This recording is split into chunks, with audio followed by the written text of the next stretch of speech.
Hey guys, so today we are starting the next unit, which is volume, right? So we're going to be, actually say, it's just solids, okay? So let's start with this solid that we have right here. Okay, here's my first solid, my Prince medium shells, okay? If we look at this, what's the name for this solid? Well, this is a prism. Why is it called, excuse me, why is it called a prism? It's called a prism because it maintains its shape all the way through. It's the same shape, right? So if you were to basically look at it, it's a rectangle all the way up and down, right? And we would call the bottom here the base, and this is the top. This is also going to be the base. So basically, whatever your base shape is, that's the shape all the way through this, right? And that's what tells you that it's going to be a prism. So this right here, this Prince pasta, is going to be a right rectangular prism. Okay, so you can take notes right on your paper.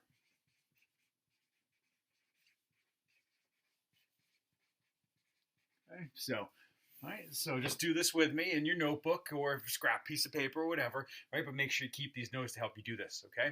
So as we're looking at this solid, let me first make a sketch of it, okay? And it's tough to sketch things in 3D, and I think we feel like we've done this. Yeah, we did this at the beginning of the year, right? The draw 3D, you take the top and you kind of show a little perspective. You show it at an angle, and then you put all your heights in there going up and down from there, okay?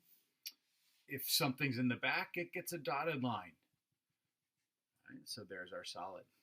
Now, you don't have to draw these perfectly. You can go on the internet and just find some and print them out, or just, kind of trace it off of the paper and do it over and over again. It's not a big deal if you can't sketch this, okay? So I've had people in the past, they just find a whole sheet of these on the internet, print it out, and boom, they just add measurements to it, okay? So let's add some measurements to it. So the Prince pasta, if we look at it, and I'm going to use centimeters because centimeters are always easier. I'm also going to round off just so we don't have too many decimals. Okay, so this is going to be 13 centimeters across, right? 13 centimeters here. Okay, and then, right, how tall is it going to be? That's going to be this measurement. That's 18 centimeters tall. Okay, and then it's going to be across here. That's going to be 7.5 centimeters, so that's fine. Okay, it's a decimal, but that'll work just fine. So those are our 3 dimensions that we're going to have for ourselves, okay? So as we look at this, we have a couple things we have to find. First thing is we're going to find the lateral surface area. Okay, and we're going to abbreviate that to LSA. I'm going to use that abbreviation for LSA, so you're not going to see me write that out anymore.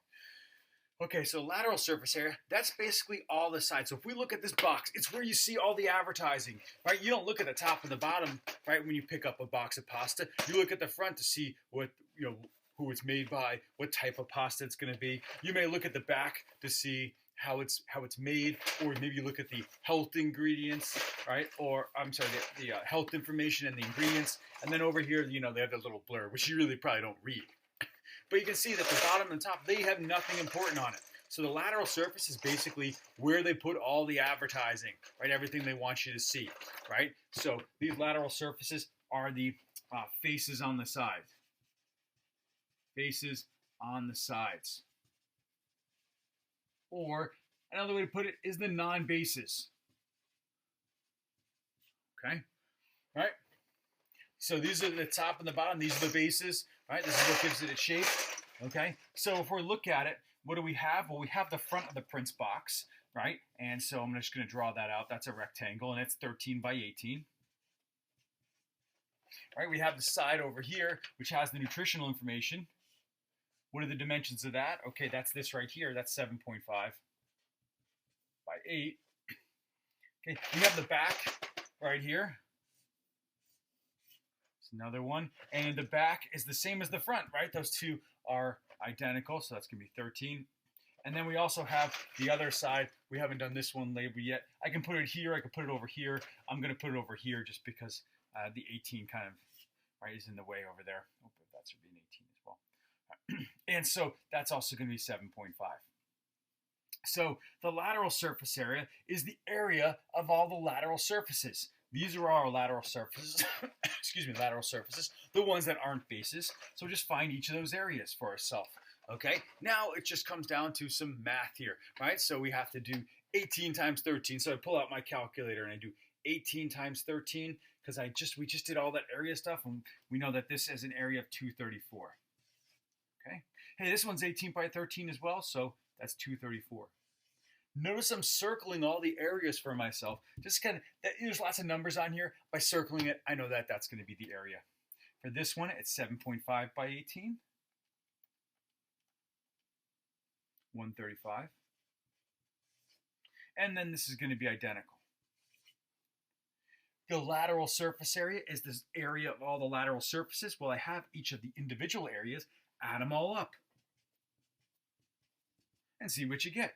So 135 plus 234 plus 135 plus 234. I'm just simply adding all of these four numbers together. I get 738, and the units there, square centimeters.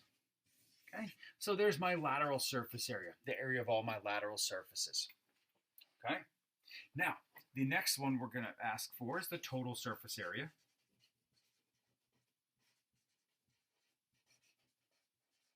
Okay, and if you think about it, it's got that word total in it. It tells us like everything, right? So we just found the lateral surface area, which is all the sides, right? So for the total surface area, we're going to take the lateral surface area and we're just going to add the area of the bases. Okay. Now I look at them. Let me go back to my box here. Okay. My bases are the top and the bottom of the Prince box. Okay. We already have those dimensions. If you look at it, the bottom was 13 by 7.5 right there. So this definitely helps if you have some pasta or some kind of box for yourself to kind of visualize where those numbers go. Use it. Do this. Okay. For yourself. Okay. So the bases, right? Those are these two little rectangles. So the base, and I'll put it up here so we can find, right? And we got the 13 by the 7.5, right, for that bottom there, right, for ourselves. And I'm going to do that 13 times 7.5. So I get 97.5. So the bottom of my box and the top of my box, they're each 97.5. How many are there? Well, there's a bottom and there's a top. So there's two of them. So I'm going to take my LSA and I'm going to add the base. There's area of both bases. I have 97.5 and 97.5. Okay, and you may or may not remember from prisms in the past. I know you've done this back in middle school, right? You talked about some of this. Prisms, they have two bases. That's what makes them prisms, a bottom and a top. So I'm going to add it twice there. Okay, so let's see. I'll take the 97.5 plus the 97.5 plus the 738. I get 933 square centimeters, okay, for myself. All right, and that's how I find the lateral surface area and the total surface area for that, okay? Now, the last thing we're going to do with a prism is we're going to find the volume. All right, let me move this up a little bit so that you can see it, okay? All right, the volume. Now, if we were in class, I have all my stuff there to help do this. I don't have it, so I'm just going to go with a formula here. It's the base times the height. Notice that I capitalized base. I put a capital B there. That means it's the area of the base. Right? And what's the area of the base? We just did it, 97.5. What's the height? 18 right here. Notice I'm not doing both bases, not the area of the base is. It's just one base. And what this is basically saying is when we're doing volume, it's how much space is inside, right? So this is telling the amount of space we have for one layer, and then 18 tells us, okay, that's the area of one layer. Now take it and stack it 18 times on top of itself. And that's why we do area of the base times the height as we go through these. Okay, 97.5 times 18. We get 1755. And that's in cubic units, right? Because space is measured in 3 dimensions, height, length, and width, right? So we have to have the cubic units for that one as we went through it there, okay? So those are the 3 things you're going to be asked to do, right, for these prisms.